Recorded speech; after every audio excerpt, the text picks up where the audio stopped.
The two people on the plane knelt on the floor, their faces frozen in terror. An eerie sound emanated from the cargo hold. The woman cautiously opened the door to investigate, while the man held his breath in nervous anticipation. Yet they found nothing unusual. But the moment the door closed... Oh my god!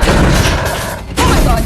Don't touch the red flag! The bolts on the door latch were shaken loose, and the door began to warp.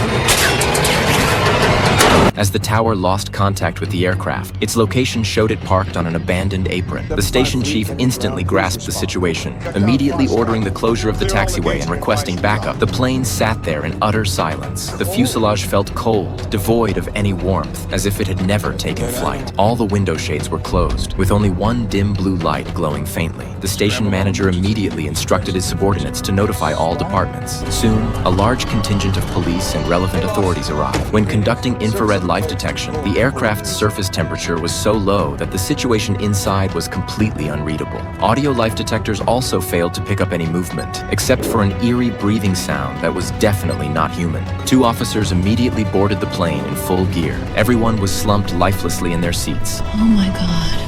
The two officers immediately examined the bodies. There were no bruises, no discoloration, no signs of struggle, no blisters, and no traces of chemical agents. The entire scene was eerily unsettling. Rem speculated that the incident had been sudden, and they had departed without suffering. Then he noticed the body of a young girl. Her eyes were frozen in terror, staring fixedly straight ahead as if she had seen something horrifying. The music in her headphones hadn't even paused yet. Like the other passengers, the girl seemed to have had her breath frozen in an instant. Then, under the ultraviolet light, they discovered copious amounts of splattered liquid. This substance covered nearly the entire cabin, appearing to originate from some kind of biological organism. Immediately, the two split up. Rem headed toward the rear cabin, where the cargo door had been destroyed. Rem inserted detection equipment. The floor below was nearly entirely covered in the splattered substance. Nora was tasked with inspecting the front cabin. Two flight attendants lay collapsed in a corner. Suddenly, the cockpit door swung open. Ground personnel immediately urgently demanded Nora leave immediately. This door should normally be locked tight.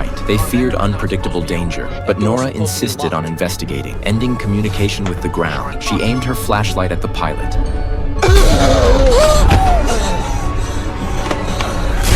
Nora, I'm coming!